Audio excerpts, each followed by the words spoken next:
I want to start today with a riddle. It's a business riddle, but honestly, it feels a bit like a horror story for any CEO. Okay, I'm listening. Imagine an industry that is in absolute terminal decline. We are talking about a sector where the main audience, kids, mostly is shrinking, or, they're turning their attention to things like PlayStation and TikTok. So your customer base is literally disappearing? That's a rough start. It gets worse. The suppliers, the talent you need to even run the business, have massive bargaining power. They're demanding higher and higher pay. Then you have animal rights groups protesting outside your venues every single day, which is, a PR nightmare. A total nightmare. And to top it all off, the dominant players in the market are locked in this death spiral. They're just burning cash to outspend each other on marketing and spectacle just to keep their heads above water. It sounds like a case study in when to file for bankruptcy. I mean, most rational business leaders would look at that specific landscape, see the writing on the wall, and just liquidate immediately. It's a losing game. Exactly. It sounds completely hopeless. And yet, in this exact toxic environment, a Canadian company run by a bunch of street performers no less managed to not only survive, but to completely reinvent the entire game. Wow. They generated revenue that the established giants couldn't even dream of. And the key is, they didn't compete with the giants like Ringling Bros. And Barnum and Bailey. They didn't try to steal their market share. They made them irrelevant. You are, of course, talking about Cirque du Soleil. I am. And the reason I'm starting there is that Cirque is the perfect entry point for what we're covering today. They didn't just get lucky. Yeah. They didn't just put on a better show. They applied a very specific, very counterintuitive strategic logic. And that logic is the core of our deep dive today. We're breaking down Blue Ocean Strategy by W. Chan Kim and Renée Mauborgne. And I'm really glad we're doing this one because this isn't just a business book. It's almost a philosophy of how to stop, banging your head against the wall of competition. Right. The whole promise of the book is right there in the title. It's about how to stop fighting in the red ocean and go find the blue ocean. But before we get into the how, we need to really define the what. Because blue ocean has become such a buzzword, I think people have lost track of what it actually means. I agree completely. It gets thrown around in marketing meetings all the time. Let's find a blue ocean, which, usually just means let's find a niche. But that's not it at all. It's much more fundamental than that. Okay, so let's unpack the metaphor then. What is the red ocean? The red ocean represents the known market space. It's all the industries that exist today. So in a red ocean, the industry boundaries are they're defined and they're accepted. The rules of the game are known. It's the world we live in most of the time. Where everyone is fighting over the same customers. Exactly. Companies are trying to outperform their rivals to grab a greater share of the existing demand. It's a zero-sum game. If I win, you lose. Precisely. If I gain market share, you have to lose it. And as that market space gets more and more crowded, prospects for profits and growth just shrink. Products turn into commodities because everyone is just copying everyone else. And because the competition turns so cutthroat, the water turns bloody. Hence, the red ocean. It's a very visual metaphor. Thanks, Suki. But effective. Now, contrast that with the blue ocean. The blue ocean denotes all the industries not in existence today. It is the unknown market space, totally untainted by competition. In blue oceans, demand is created rather than fought over. There's ample opportunity for growth that is both profitable and rapid. So you're not fighting for a bigger piece of the pie. You're making a whole new pie. And the key phrase here, the one that really defines the entire strategy, is that in a blue ocean, competition is irrelevant. Irrelevant. That's a pretty bold claim. I mean, business is usually defined by competition. It is bold, but history backs it up. Think about the Model T Ford. Before Henry Ford, the competition was, customized carriages for the wealthy. Ford didn't try to build a better, fancier carriage. He created a space where the average American could actually own a car. He didn't steal customers from the luxury carriage makers. He created millions of new customers who had never bought a vehicle before. And the carriage makers they became irrelevant to his market. Exactly. So the mission of this deep dive isn't just to learn some new terminology. It's to figure out how to stop fighting in that bloody water and how to chart a course for that open horizon. And here's where it gets really interesting and where I think people get tripped up. The authors argue that this isn't about, bleeding edge technology. You don't need to be Steve Jobs inventing the iPhone to find a blue ocean. That is such a critical distinction. It's usually not about technology innovation, it's about value innovation. And that's the cornerstone of Blue Ocean strategy.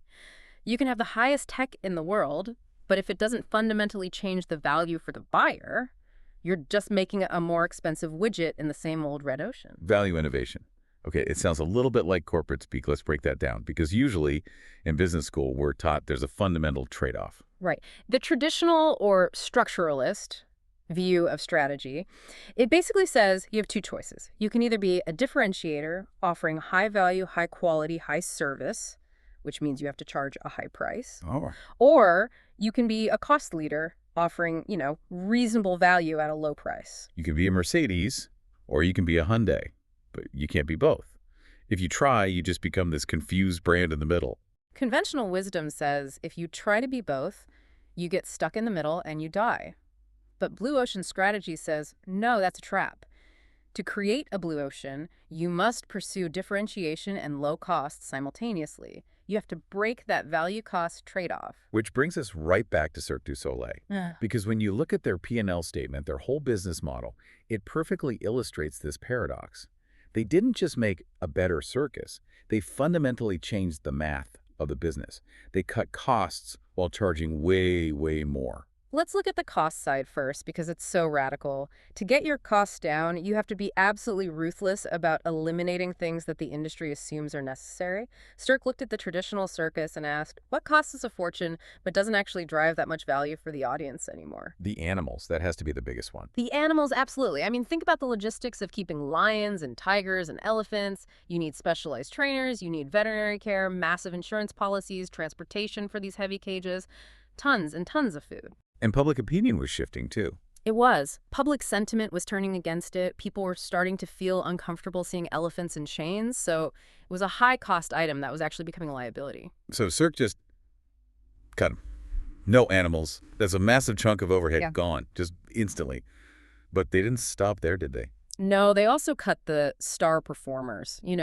Ringling Bros would pay a fortune to feature a specific world-famous acrobat or clown.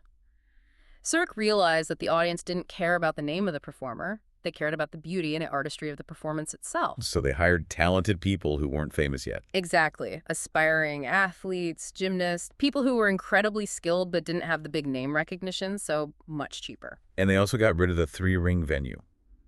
I never really realized how inefficient that was until I read this.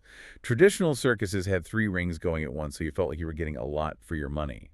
But that means you need 3 times the performers. And it splits the audience's attention. You can't focus on the artistry if 3 things are happening at once. It's just a sensory overload. Cirque went back to 1 ring, a single focal point. So right there, no animals, no stars, 1 ring. They have dramatically reduced their cost structure compared to Ringling. But if they just cut things, it would be a cheap, stripped-down circus. And that's not what they were. That's where the value part of value innovation comes in. Exactly. So they've driven costs down. Now, how do they drive value up? They raised value by injecting elements from a completely different industry, the theater. They added a storyline. A storyline, a theme, an intellectual thread holding the show together. They added original artistic music and sophisticated lighting. They improved the comfort of the venue. No more hard benches and sawdust. They put in comfortable plush seats. It felt refined. So the result is a production that costs less to produce than a massive Ringling Bros show. But because it feels like a Broadway play or an opera, they can charge $100 a ticket instead of $20. That is value innovation in a nutshell. Driving costs down while simultaneously driving buyer value up. And in doing so, they created what the authors call a reconstructionist view of the market. They proved that industry boundaries are not fixed. They can be reconstructed by the actions of the players. I love that concept. It's so empowering. You aren't just stuck with the hand you're dealt. You can literally change the game. Yeah. But, and there was always a but, how do we actually do this? It's easy to look at Cirque in hindsight and say, bravo, but if I'm running a mid-sized software company or a coffee shop, how do I apply this? Well, that's where the tools come in. The authors provide a diagnostic tool, and it's very visual, which helps a lot. It's called the strategy canvas. Okay, walk us through this. We're looking at a graph, basically. Picture a simple chart. On the horizontal axis, the x-axis at the bottom, you list the key factors that the industry currently competes on. For the wine industry, for example, this might be price, aging quality, vineyard prestige, marketing budget, and complexity of taste. All the things the wine magazines talk about. All the things. And the vertical axis, the A-axis, is simply the offering level, high or low. Now, if you plot the points for every major competitor in the industry, What you almost always see is that their lines, their value curves, all look almost identical. They're all fighting over the same things. It's like they're all just trying to be a slightly better version of each other. High price, high complexity, high marketing, or on the other end, low price, low complexity, low marketing. It's total convergence. They're all following the same unwritten rules. To create a blue ocean, your value curve needs to look radically different. It shouldn't just be a little higher or a little lower on the same factors. It should have a completely different shape. And to get that different shape, you use the 4 actions framework. This is the practical toolkit. You look at your industry and you ask 4 simple but very powerful questions. Okay, what are they? First, eliminate.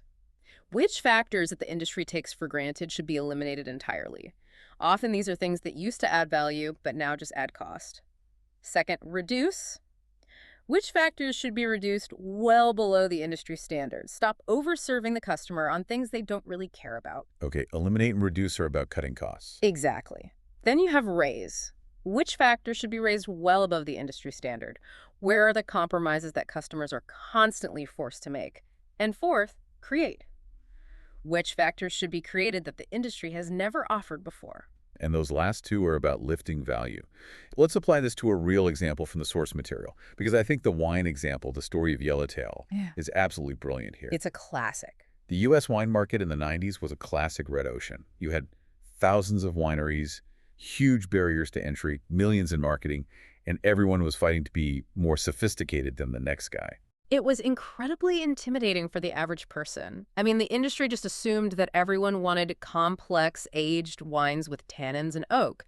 They assumed wine was for wine people. Which it mostly was. Right. But Casello Wines, the Australian company behind Yellowtail, they challenged that assumption. They didn't look at other wineries. They looked at the alternatives. They realized that most Americans weren't drinking wine at all. They were drinking beer or cocktails. Why? What was the barrier to entry for wine?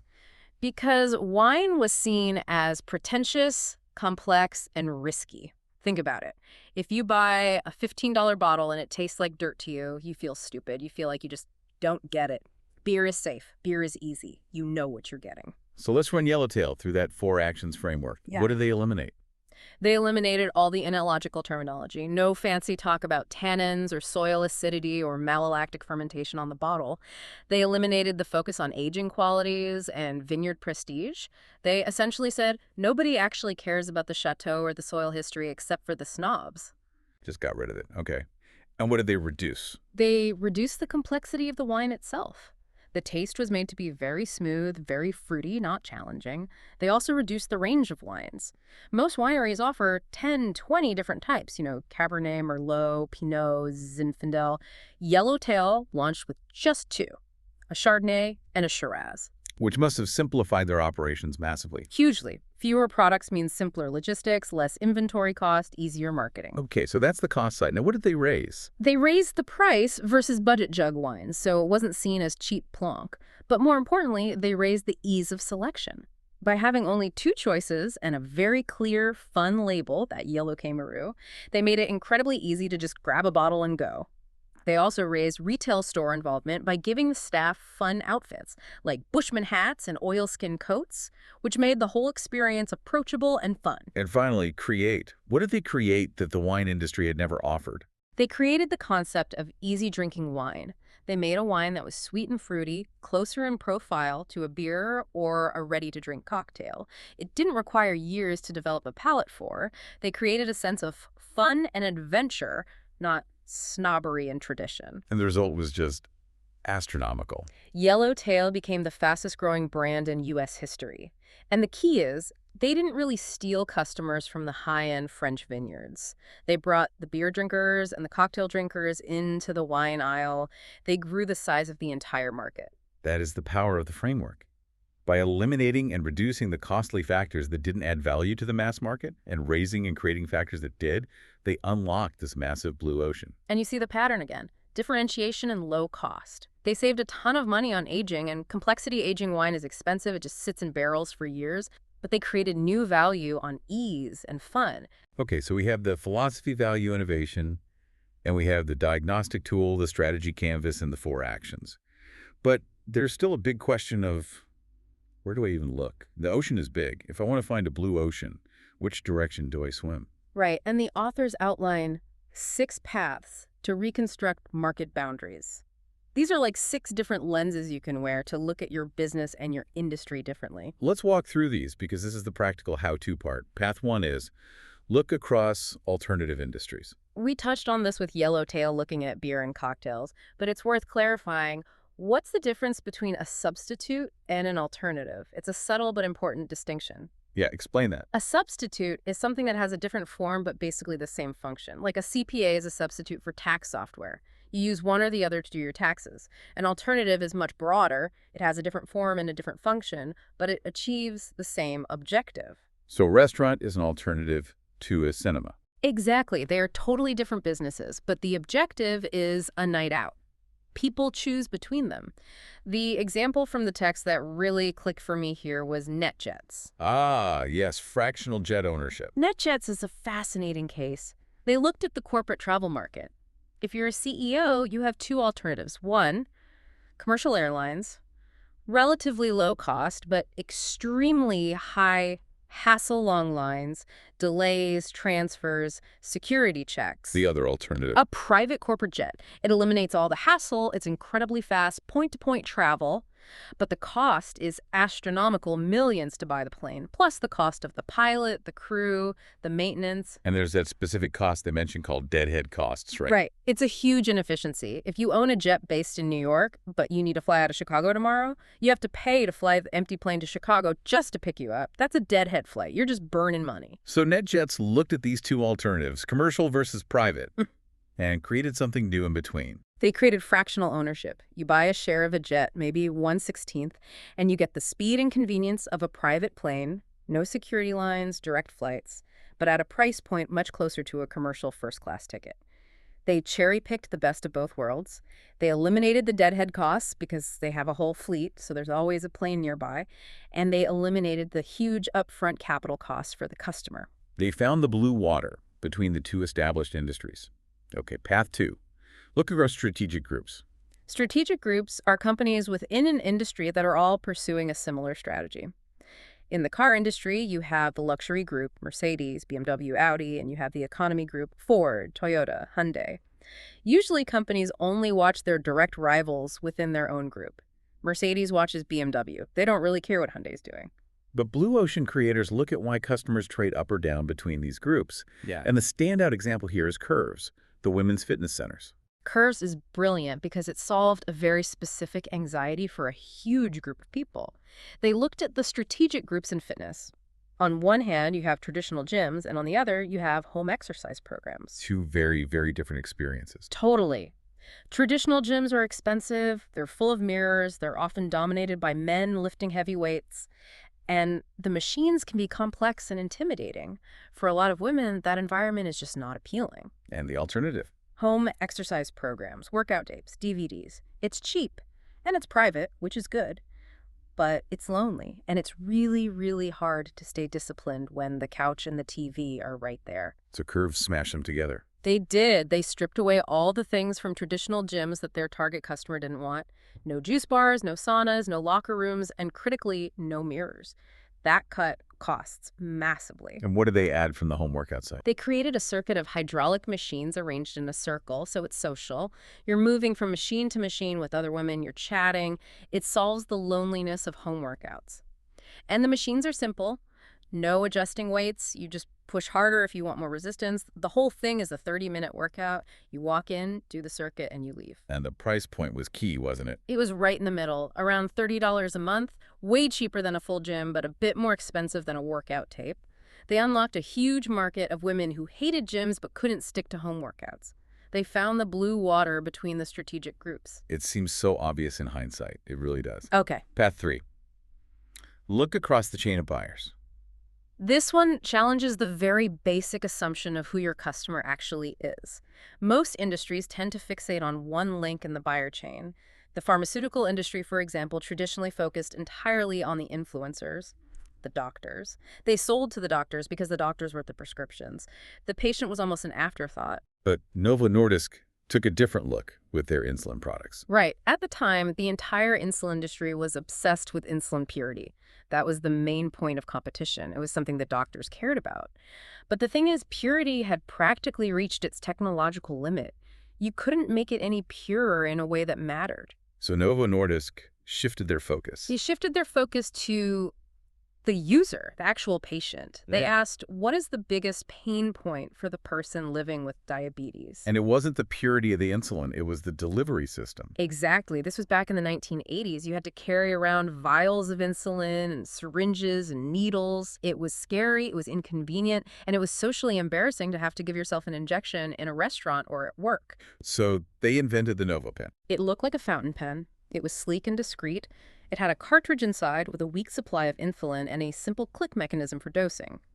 You could use it at a dinner table, and no one would even notice. It completely removed the social stigma and the hassle. By shifting their focus from the doctor to the end user, they revolutionized the market and dominated it for years. Okay, that makes sense. Path 4 is about looking at the bigger picture. Look across complementary product and service offerings. This is all about realizing that your product is rarely used in a vacuum. The value of what you sell is often affected by what happens before, during, and after someone uses it. The key is to define the total solution that buyers are actually looking for. The bus industry example, NABI, really highlights this well. Yes. In the U.S. transit bus industry, the competition was entirely focused on one thing: the initial purchase price. Cities wanted to buy the cheapest bus possible. That was the game. But NABI, this Hungarian bus company, realized that the hidden cost for these cities wasn't the purchase price. It was everything that came after. It was the life cycle cost. Exactly. Steel buses rust, especially in northern cities where they use salt on the roads in winter. They're heavy, so they guzzle fuel. And repairs are expensive and time-consuming. So ADI started making buses out of fiberglass. Which sounds more expensive, and it was up front. The sticker price was higher, but fiberglass doesn't rust. It's much lighter, so fuel costs drop significantly. And this is the really cool part. If there's a fender bender, you don't need a body shop to hammer out the steel. A maintenance worker can just cut out the damaged piece of fiberglass and essentially solder in a new one. It's much faster and cheaper to repair. So they sold the cities on the total life cycle cost, not just the sticker price. Yeah. They looked at what happens after the purchase, the maintenance and fuel costs, and solved that problem for the buyer. Precisely. They reframed the entire value proposition by looking at the complementary services around the core product. Path 5 is a fun one. Look across functional or emotional appeal. This path is about challenging the orientation of your industry. Industries tend to compete either on functional utility or on emotional appeal. This path suggests that by switching that orientation, you can find a blue ocean. And QB House in Japan is the perfect example of shifting from an emotional industry to a functional one. Oh, absolutely. In Japan, service is paramount. Yeah. A haircut was an hour-long emotional pampering ritual. You get hot towels, shoulder rubs, tea, a long conversation with your stylist, and it costs $30 to $50. Which is great if you have the time. Right. But for a busy working professional in Tokyo, that hour wasn't a luxury. It was a huge waste of time. They just needed a trim. So QB House created the 10-minute cut. They stripped away everything emotional and non-essential. No towels, no tea, no massage, no reservations. They even invented an air wash system. It's basically a small vacuum cleaner for your head, so they didn't have to wash and dry your hair to get the little clippings off. That's amazing. They even put a traffic light outside the shop. Green means no wait, yellow means a short wait, red means it's full. It was all about function and efficiency. And the price. About $9. They moved from an emotional service to a high-efficiency functional utility. And what's wild is that the revenue per barber actually went up by 50% because they could process so many more customers per hour. And then there's the reverse CMEX in Mexico. They went from functional to emotional. This is such a beautiful story. CMEX sold cement. I mean, you can't get more functional and boring than a bag of cement. Their market was often poor people in Mexico who were building or adding rooms to their houses a bit at a time. But they had a problem. The problem was that families would save up some money, but then a festival or a wedding would come along and the money would get spent on that instead of the cement. So CMEX launched a program called Patrimonio Hoy. Which means patrimony today. They turned the act of buying cement into a gift of dreams. They created savings clubs, almost like a wedding registry, but for building a room. They framed it as an act of love for your family, creating a better future. They added festivities and celebrations when a family completed their room. They emotionalized a bag of concrete, and demand just skyrocketed. And finally, path 6. Look across time. This one is tricky. It isn't about gazing into a crystal ball and predicting the future. It's about observing decisive, irreversible trends that are already happening and then thinking through how those trends will change value for customers down the line. Like Apple did with iTunes. That's the classic example. It's a perfect example. The trend in the late 90s and early 2000s was clear and irreversible. Illegal file sharing was exploding. You had Napster, Kazaa, LimeWire. People wanted digital music, and they wanted it track by track, not the whole expensive CD. The record labels were fighting it. They were trying to sue everyone. They were trying to stop the wave. Exactly. Apple looked at the trend and said, this is irreversible. We can't stop the water. How do we create value here? How do we ride this wave instead of being crushed by it? And iTunes offered high-quality legal downloads for 99 cents a song. They made it easier and better than stealing. That was the genius of it. Stealing music was actually kind of annoying. You got bad quality files, viruses, mislabeled tracks. Apple offered a clean, simple, trustworthy interface. They saw the trend, understood its trajectory, and built a blue ocean on top of it. So those are the 6 paths. Yeah. But there's another huge component to this, and that's about maximizing the size of the ocean you find. Yeah. It's not enough to just find a little niche. You want to create a mass market. And to do that, the authors say you have to look at non-customers. This is such a huge mindset shift. Most companies obsess over their existing customers. They send out surveys. How can we make you 5% happier? What new feature do you want? Blue Ocean Strategy says. Ignore them for a minute. Look at people who aren't buying from you. Why not? And they say there are 3 tiers of these non-customers. Tier 1 are the soon-to-be non-customers. These are people who use your market out of necessity, but they are mentally ready to jump ship the moment something better comes along. They are on the edge of your market. The book uses the example of the office lunch crowd in London before Pret Manger came along. Right. Your choice was either a sit-down restaurant, which took too long and was too expensive for a daily lunch. Or you went to a fast food place, but it was greasy and unhealthy. So you were a customer of one of those places, but you kind of hated it. You were buying, but you weren't loyal or happy. Exactly. You were a soon-to-be non-customer of that whole system. Pret a Manger saw this. They offered restaurant-quality sandwiches made fresh that same day, but you could just grab them from a chilled shelf and be out the door in 90 seconds. They captured that huge Tier 1 mass that was desperate for a better solution. Okay, that makes sense. Then there's Tier 2, refusing non-customers. These are people who have considered your industry's offering but have consciously rejected it. They've looked at what you sell and said, nope, not for me. The example of JCDecaux in outdoor advertising is a good one here. Before them, outdoor ads were basically billboards on the side of a highway. Ugly, and you only see them for 2 seconds as you drive by. Right, and because of that, luxury brands like Gucci, Chanel, Rolex, they refused to use them. They saw it as a low-class medium. They were refusing non-customers. So JCDecaux created street furniture. Exactly. Beautifully designed bus shelters, public toilets, newsstands. They placed them right in the heart of downtown city centers. And here's the key. People waiting for a bus are a stationary audience. They have minutes to look at and read an ad, not seconds. And the environment was clean and upscale. So they brought in the luxury brands that had previously refused the entire medium. They did. They turned those refusing non-customers into their primary customers by creating an entirely new format. And finally, there's Tier 3, unexplored non-customers. These are the people in distant markets that you have never even thought of as potential customers. The Joint Strike Fighter program, the F-35 fighter jet, is a massive, kind of unexpected example of this. The military, how does that work? Well, traditionally, the U.S. Navy, the Air Force, and the Marines all bought separate planes. They thought their needs were totally unique and incompatible.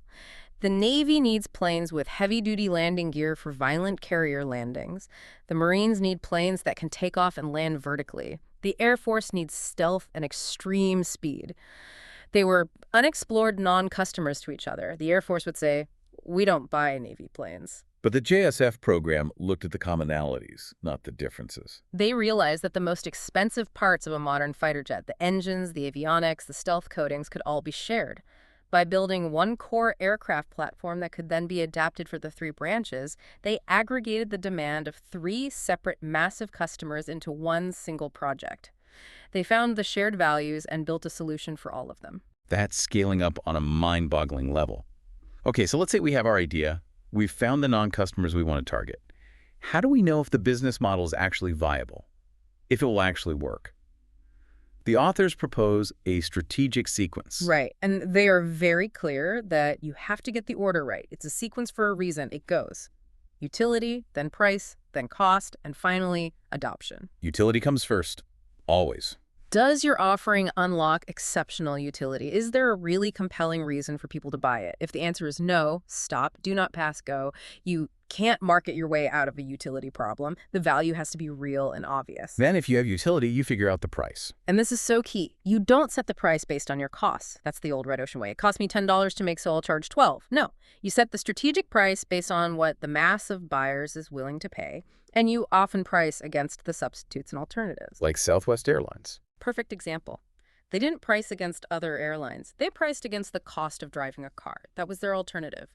That decision anchored their price in a place that opened up a huge mass market. Okay, so you have utility and you have price. Then you look at cost. Only after you've set the price do you look at cost. You have to achieve a target cost that allows you to make a healthy profit at that strategic price you've already set. This forces you to be innovative. You can't just say, well, it costs this much to make, so I guess I'll have to raise the price. That kills the blue ocean before it even starts. So you have to innovate your way down to the target cost. You do, like Swatch did. They wanted to sell a fun Swiss-made watch for $40 to compete with Asian manufacturers. To do that, they had to radically re-engineer the watch, reducing the number of parts from over 150 to just 51.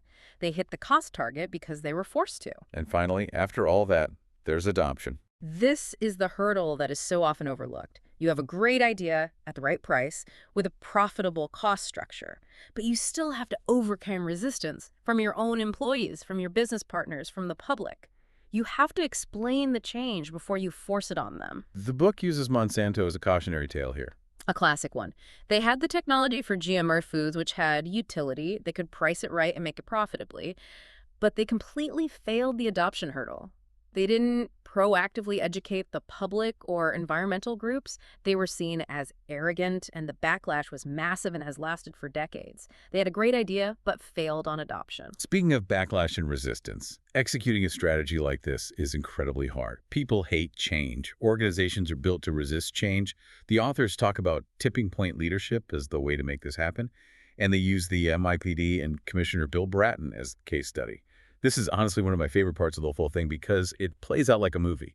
It really does. It's an absolute masterclass in execution. So you have to set the scene. It's 1994, New York City.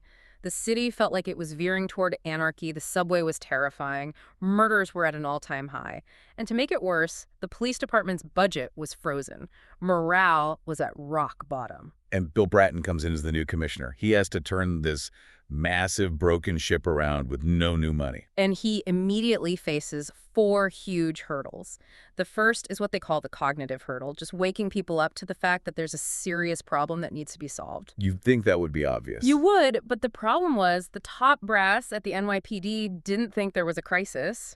Not really. They had company cars. They weren't walking the beat. They weren't riding the subway with their families. They were insulated from the reality on the street. So Bratton didn't just show them spreadsheets of the crime stats? No, because spreadsheets are abstract. They're easy to ignore. He did something much more powerful. He made all of his top commanders ride the subway, day and night, to and from work. He forced them to interact with the environment they were supposed to be policing. Imagine that.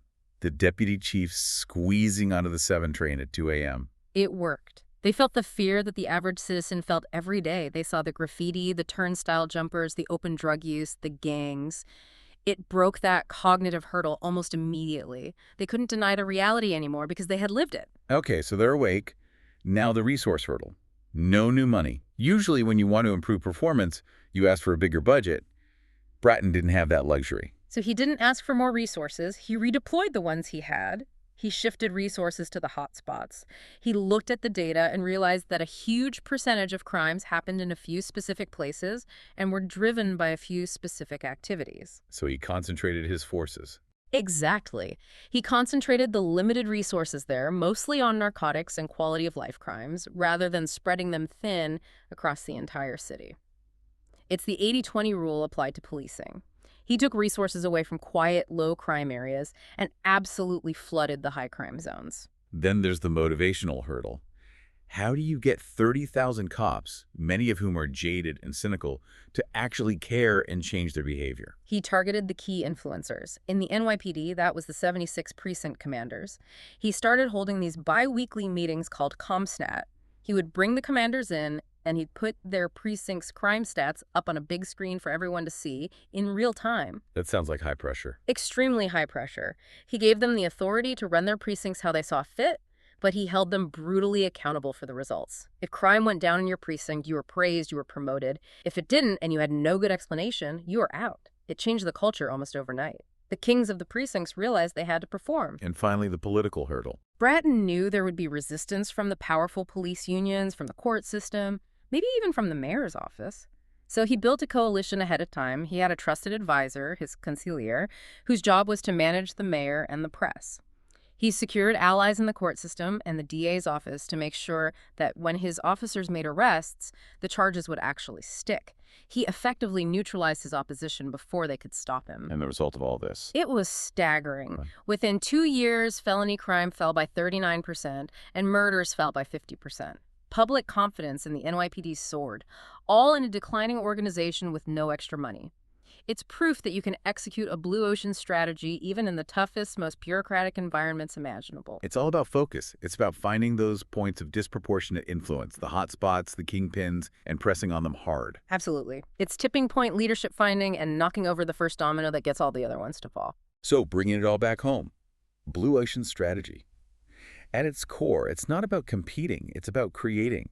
It's about making the competition irrelevant by looking where others aren't. And it really does require a fundamental shift in mindset. You have to move from being what the authors call a settler, which is just mimicking what others do, to being a pioneer. That brings up their pioneer, migrator, settler map, which is a great way to visualize it. Right. Most companies are full of settlers. Their value curves look just like the industry average. They're Me Too businesses.